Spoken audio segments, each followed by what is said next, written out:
Puji Tuhan, salam sejahtera di dalam kasih Kristus bagi saudaraku yang kukasihi, dimanapun saudara berada. Puji Tuhan, hari ini kita mengucap syukur karena kemurahan Tuhan, kita boleh ada, boleh kuat, dan boleh sehat sampai hari ini. Puji Tuhan, sebelum kita mendengarkan kebenaran firman Tuhan, mari kita berdoa terlebih dahulu agar firman Tuhan memberkati saya dan saudara. Puji Tuhan, Bapa kami yang ada di dalam kerajaan surga, Bapa kami mengucap syukur kepadamu Tuhan, oleh karena kemurahan-Mu kami boleh ada, boleh kuat, dan boleh sehat sampai hari ini. Kami mengucap syukur buat setiap perbuatan tangan Tuhan yang luar biasa dalam hidup kami.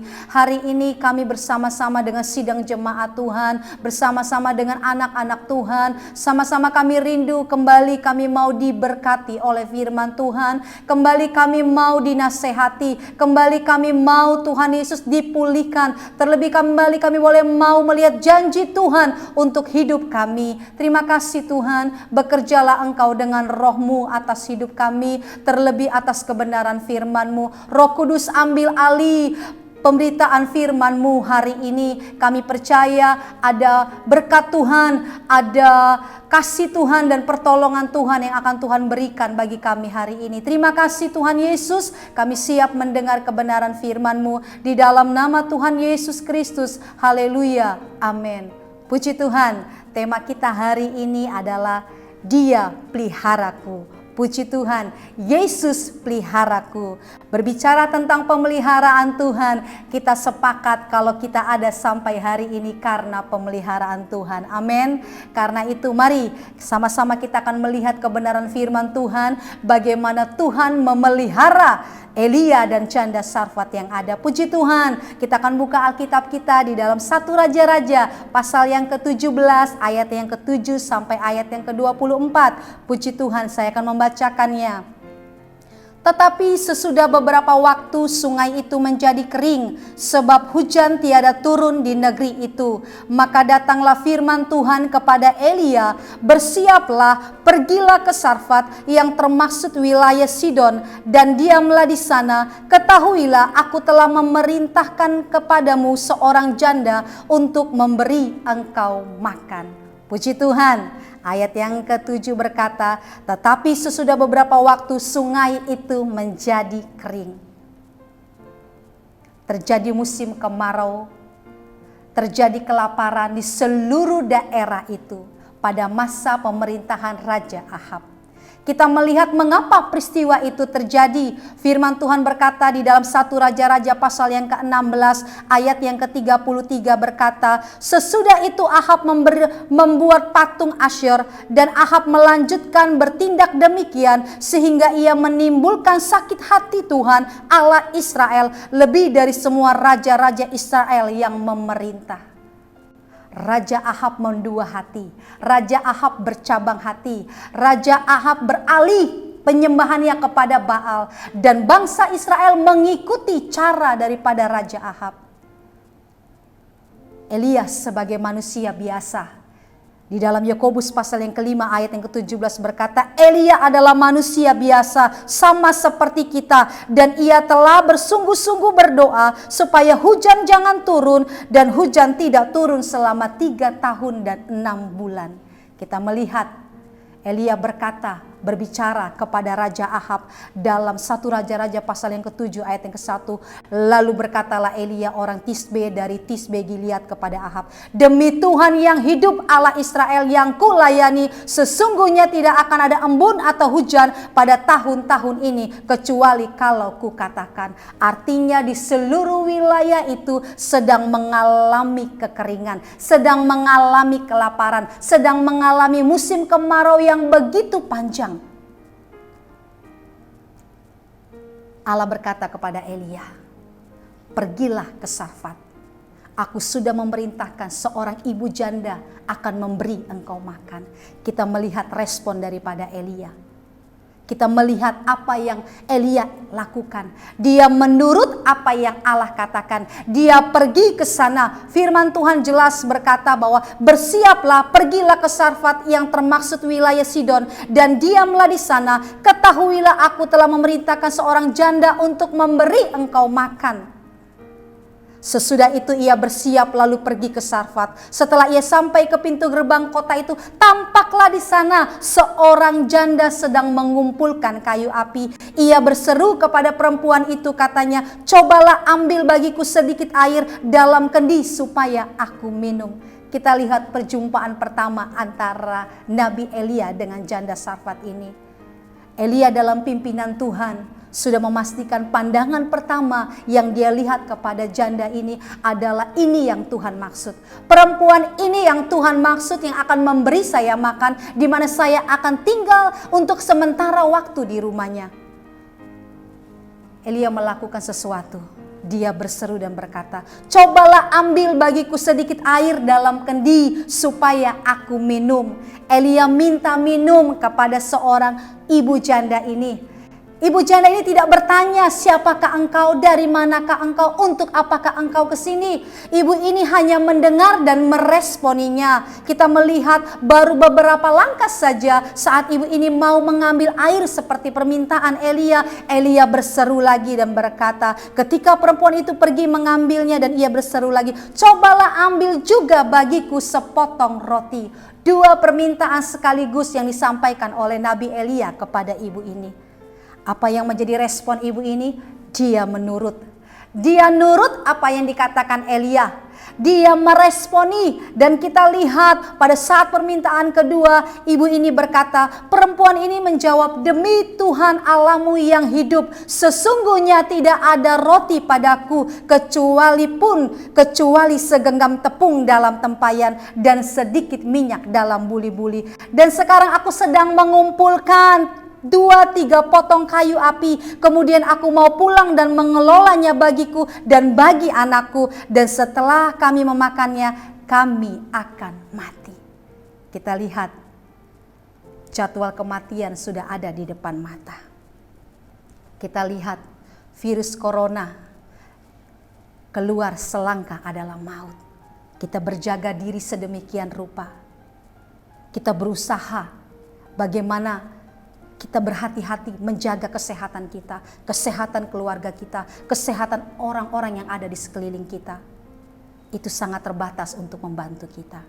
Tapi hari ini ada firman yang siap membentengi saya dan saudara, yang siap menjaga saya dan saudara, yang siap memagari saya dan saudara. Kita melihat bagaimana ibu ini menjawab. Dia berkata bahwa perempuan ini menjawab, "Demi Tuhan Allahmu yang hidup, aku tidak punya roti seperti yang engkau inginkan." Pembakaran terakhir akan dimulai hari ini.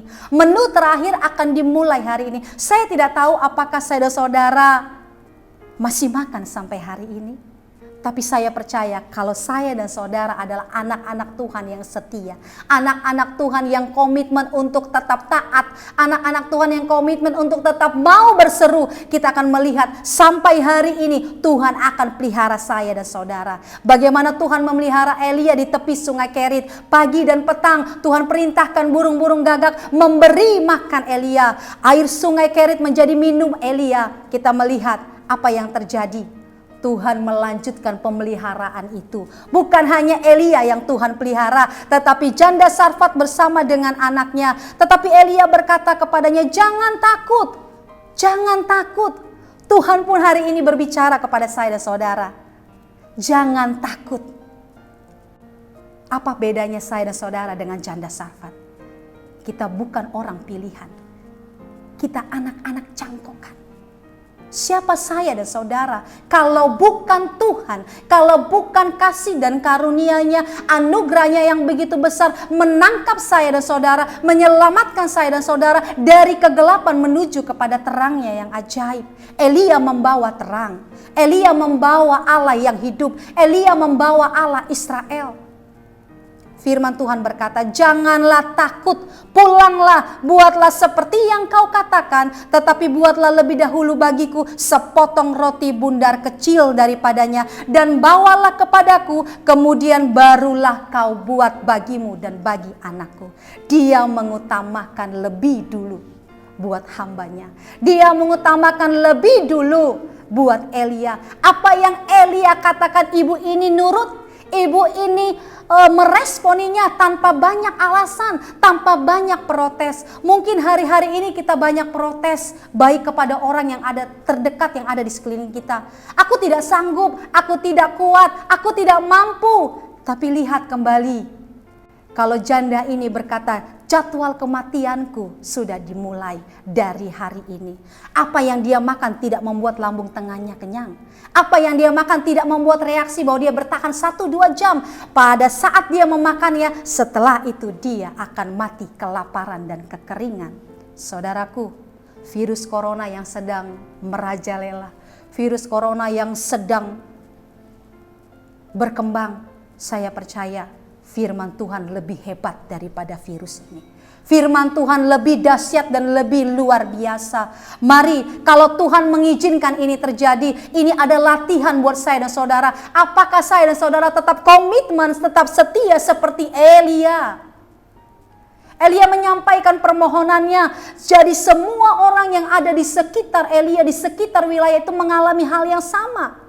Jelas firman Tuhan katakan di dalam Lukas pasal 4 ayat ke-25 dikatakan, aku berkata kepadamu dan kataku ini benar. Pada zaman Elia terdapat banyak perempuan janda di Israel ketika langit tertutup selama 3 tahun dan 6 bulan. Tapi Tuhan tidak menyuruh Elia untuk menghibur umat-umatnya. Tuhan tidak menyuruh Elia untuk menguatkan mereka. Tuhan tidak menyuruh Elia untuk mengadakan mujizat. Tapi Tuhan mau melatih bangsa Israel agar Raja Ahab kembali bersama bangsa Israel untuk kembali memutuskan mana yang mereka harus sembah. Hari ini Tuhan pun menawarkan demikian. Apakah kita mulai mengurangi jam-jam doa kita? Apakah kita mulai mengurangi hubungan kita dengan Tuhan? Mari, hari ini firman Tuhan berkata, janganlah takut.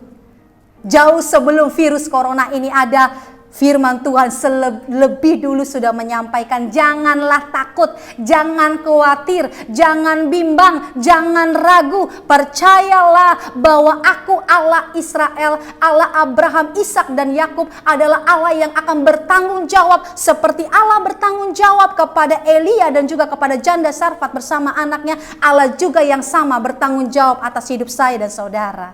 Amin. Putuskan satu hal yang Tuhan mau. Kita kembali kepada Tuhan. Kita merapat kepada Tuhan. Kita kembali mendekat kepada firman-Nya. Karena hanya firman-Nya yang dapat memberikan kekuatan. Yang dapat memberikan pertolongan. Firman Tuhan nyata. Ayat yang ke-14 berkata, sebab beginilah firman Tuhan Allah Israel, kata Elia. Allah Israel, Allah Abraham, Ishak dan Yakub. Siapa saya dan saudara? Kita hidup hanya karena kasih karunia. Dia mau, Tuhan mau kita melakukan sesuatu bagi Tuhan. Sebaliknya Elia pun melakukan sesuatu bagi Tuhan. Dia katakan, sebab beginilah firman Tuhan Allah Israel. Tepung dalam tempayan itu tidak akan habis, dan minyak dalam buli-buli itu tidak akan berkurang sampai waktu Tuhan memberi hujan ke atas muka bumi ini. Apa yang kita punya? Kita punya Yesus, amin. Kita punya Yesus. Kita punya Allah. Kita punya Roh Kudus. Tuhan katakan, tepung dalam tempayan tidak akan habis. Minyak dalam buli-buli tidak akan kekurangan. Tidak akan habis. Tidak akan kekurangan. Kasih setia Tuhan tidak akan pernah habis. Kasih setia Tuhan tidak akan pernah berkekurangan. Mari, firman Tuhan jelas katakan, ibu ini meresponi, ibu ini nurut, ibu ini percaya kepada perkataan Elia. Sebab apa yang dikatakan Elia adalah perkataan Allah sendiri. Dan itu Allah kerjakan dan Allah buktikan. Kita melihat bagaimana Tuhan memelihara sampai hujan turun ke atas muka bumi. Mujizat pertama, Allah bertanggung jawab untuk hari esok. Sebab dia hidup ada hari esok. Dia buka jalan buat kehidupan yang baru. Puji Tuhan. Mujizat yang kedua, kita melihat bahwa anak ibu janda ini sakit, tidak berdaya dan mati di tangan ibunya sendiri. Di pangkuan ibunya sendiri. Kita melihat ada banyak kematian yang sia-sia akibat daripada virus corona ini. Tetapi saya percaya kalau itu Tuhan izinkan, ada maksud Tuhan. Kita mau kembali kepada firman-Nya. Kita mau kembali kepada firman-Nya. Kita mau kembali kepada kebenaran yang sejati ini, yang akan bertanggung jawab atas hidup saya dan saudara. Kita tidak tahu berapa lama virus corona ini ada. Pemerintah, bangsa, dan seluruh rakyat berusaha menjaga, berusaha. Tidak ada sesuatu yang biasa-biasa saja dilakukan, tapi berusaha menjaga. Tapi satu hal firman Tuhan katakan, Tuhanlah penjagaku, Tuhanlah naunganku di sebelah tangan kananku. Saat Elia mengambil anak ini di pangkuan ibunya, ada di tangan Elia, Elia tidak taruh di tangannya sendiri. Dia taruh di tangan Allah Israel. Allah yang memberi hidup, Allah yang memberi hidup itu dia taruh dan dia serahkan, dia mewakili isi hati daripada ibu janda ini. Dia berkata, Allahku, Tuhan Allahku. Dia berdoa, Tuhan, mari kembalikan nyawa anak ini. Mari Tuhan buat anak ini hidup. Sebab sukacita yang baru dimulai, yaitu Tuhan bertanggung jawab untuk menyediakan apa yang mereka butuhkan beberapa waktu yang akan datang. Tapi sukacita itu berhenti sejenak. Ada duka cita. Tapi satu perkara yang kita lihat, Allah mengerti, Allah peduli. Dia peduli dengan duka kita. Dia peduli dengan kondisi kita. Dia sangat peduli dengan keberadaan kita. Sebagaimana Tuhan peduli bagi janda Sarfat ini, satu kota yang kecil, yang panas dan kering. Satu kota yang dimana ini menjadi musuhnya bangsa Israel. Kita melihat bagaimana kondisi keadaan tidak memungkinkan. Tuhan mau bangsa ini kembali. Tuhan mau bangsa ini kembali kepada Allah. Mari kita berdiri sekali lagi mewakili bangsa kita. Kita berdiri, kita katakan, Tuhanku Allah Israel, pulihkan bangsa kami. Pulihkan bangsa kami, pulihkan keuangan kami, pulihkan segala sesuatu yang saat ini sedang tergoncang dalam hidup kami. Tapi yang terpenting adalah pulihkan iman kami. Kuatkan iman kami. Puji Tuhan, kita melihat respon terakhir apa yang dilakukan oleh ibu janda ini. Saat Elia berkata, Elia mengambil anak itu, ia membawanya turun dari kamar atas ke dalam rumah dan memberikan kepada ibunya. Ada sukacita baru yang kedua yang Tuhan berikan di tengah-tengah keluarga kecil ini. Tuhan berkata bahwa Tuhan menghidupkan anak ini, dan satu keputusan yang ibu ini ambil, satu kesimpulan yang ibu ini ambil, dia berkata saat dia melihat Elia turun dari tangga membawa anaknya yang sudah hidup kembali, yang sudah bernyawa dan bergerak kembali, dia berkata, kemudian kata perempuan itu kepada Elia, sekarang aku tahu bahwa engkau abdi Allah dan firman Tuhan yang keluar dari mulutmu adalah benar. Firman Tuhan yang kau ucapkan itu adalah benar. Firman Tuhan yang saya dan saudara percayai adalah firman yang benar. Kalau kita berjalan di dalam kebenaran, maka Allah akan membuktikan kebenaran itu. Kita belajar berkata setia, maka Allah menghendaki sesuatu yang besar akan terjadi. Karena dia dapati saya dan saudara setia. Dia dapati janda ini nurut, dia dapati janda ini jujur, dia dapati janda ini suka berbagi, dia dapati ibu janda ini mengutamakan abdi Allah ini. Dan dia mengakui bahwa sungguh engkau adalah abdi Allah, bahwa sungguh engkau adalah utusan Allah, bahwa sungguh engkau adalah hamba Allah. Dan firman Tuhan yang engkau ucapkan itu adalah benar. Dari awal apa yang Elia katakan sampai ibu ini memutuskan, meyakini bahwa apa yang Elia katakan itu adalah benar. Saya percaya itu semua adalah karya dan perbuatan tangan Tuhan. Mari saudaraku, apa yang menjadi beban saya, beban saudara, apa yang menjadi sesuatu yang cukup besar yang menghalangi saya dan saudara untuk mendekat kepada Tuhan. Janda Sarfat, Tuhan tolong. Elia sebagai sahabatnya Allah, Tuhan tolong. Anak ini Tuhan tolong. Siapakah saya dan saudara? Firman Tuhan katakan, mari melekat kepadanya, tinggal di dalamnya, hidup di dalamnya. Maka kita akan melihat mujizat demi mujizat, pertolongan demi pertolongan akan terjadi dalam hidup saya dan saudara. kita tidak beda jauh dengan ibu janda Sarfat ini. Kita hidup hanya karena kasih karunia.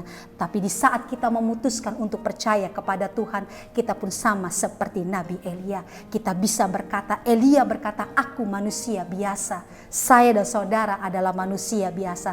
Tetapi yang di dalam saya dan saudara, Yesus yang di dalam diri saya dan saudara, dialah yang luar biasa. Elia tidak menonjolkan dirinya. Dia menampilkan, dia menampakkan karya Tuhan. Dia menampakkan kuasa Tuhan di dalamnya. Puji Tuhan. Demikianlah firman yang saya sampaikan pada hari ini. Tuhan mau kita kembali kepada firman-Nya. Dia pemelihara yang sejati.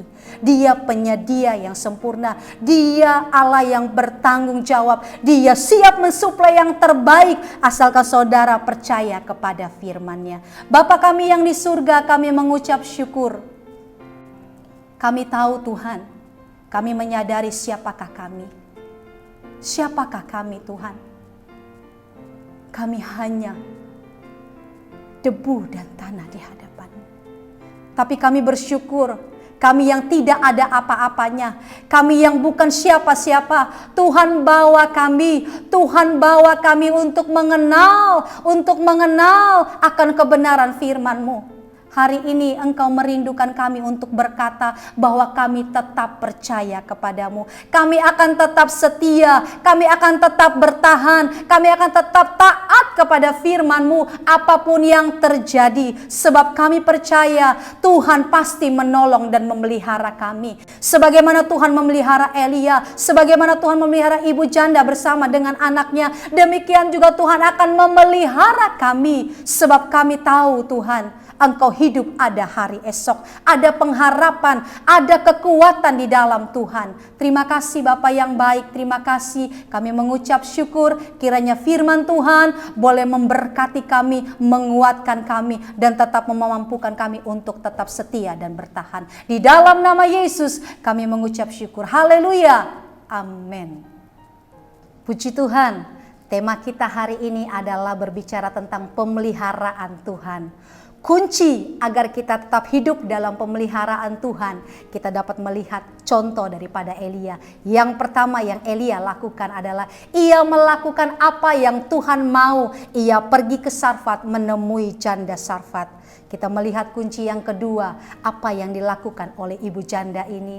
Dia menurut apa yang Elia katakan. Dia meresponi apa yang Elia katakan. Dia jujur dan transparan tentang apa yang dia miliki. Tidak ada yang dia tutup-tutupi. Dan yang ketiga, dia berani berkorban. Dia berani mengalah. Dia berani mengutamakan orang lain. Dia berani melakukan sesuatu yang terbaik lebih dulu bagi hambanya Elia. Puji Tuhan, saudaraku yang dikasihi oleh Tuhan. Saudara-saudaraku, di situasi seperti ini kita harus berani, saudaraku. Seperti Elia dan janda Sarfat melakukan apa yang Tuhan mau, dan Tuhan membuktikan pemeliharaannya terjadi atas Elia dan janda Sarfat ini. Puji Tuhan, pemeliharaan Tuhan akan terjadi bagi kita yang tetap setia di dalam Tuhan. Puji Tuhan, haleluya, dan tetap semangat.